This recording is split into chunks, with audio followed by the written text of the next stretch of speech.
மலையாள சினிமா நடிகைகள் மற்றும் திரைக்கலைஞர்களை பாதிக்கும் பிரச்சினைகள் பற்றி ஆய்வு செய்து அரசிடம் அறிக்கை அளிக்க ஆலோசனை அமைப்பு ஒன்றை உருவாக்க திட்டமிட்டுள்ள கேரள அரசு அதற்காக 1 கோடி ரூபாய் நிதியை ஒதுக்கீடு செய்துள்ளது. கேரள திரைத்துறையில் நடிகைகளை பாலியல் ரீதியாக பயன்படுத்தும் வழக்கம் உள்ளதாக சமீபத்தில் வெளியான நீதிபதி ஹேமா ஆணைய அறிக்கையில் குற்றம் சாட்டப்பட்டிருந்தது. நடிகைகளை பாலியல் ரீதியாக ஒத்துழைப்பவர்கள், ஒத்துழைக்காதவர்கள் என்று வகைப்படுத்தி பட வாய்ப்புகள் வழங்கப்படுவதாகவும் அதில் கூறப்பட்டிருந்தது. இது அதிர்ச்சி அலைகளை ஏற்படுத்தியிருந்தது. குறிப்பிட்ட சில ஆண் நடிகர்களின் ஆதிக்கத்தில் கேரள திரையுலகம் இயங்குவதாகவும் அறிக்கையில் குற்றம் சாட்டப்பட்டிருந்தது. இதையடுத்து ஹேமா குழு அறிக்கையில் குற்றம் சாட்டப்பட்டுள்ளவர்கள் மீது சட்ட நடவடிக்கை எடுக்க கோரிக்கை வலுத்து வருகிறது.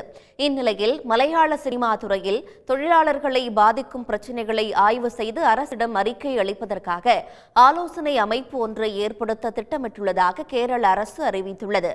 மலையாள சினிமா துறைக்கான வரைவு கொள்கையை உருவாக்க 1 கோடி ரூபாய் ஒதுக்கீடு செய்யப்பட்டுள்ளதாக மாநில கலாச்சார விவகார அமைச்சகம் தெரிவித்திருக்கிறது. இதனிடையே மலையாள திரையுலகில் பாலியல் நிர்பந்தம் உள்ளிட்ட பிரச்சினைகளுக்கு தீர்வு காண 2 மாதங்களில் சிறப்பு கூட்டத்துக்கு ஏற்பாடு செய்யப்படும் என்று கேரள அமைச்சர் சஜி ஷெரியன் தெரிவித்துள்ளார். உள்ளூர் செய்திகள் முதல் உலக செய்திகள் வரை உங்களை சுற்றி நடக்கும் எல்லா செய்திகளையும் நொடிக்கு நொடி அறிந்து கொள்ள சன் நியூஸ் வாட்ஸ்அப் சேனலை ஃபாலோ செய்யுங்கள். QR கோடை ஸ்கேன் செய்து சன் நியூஸோடு இணைந்திருங்கள்.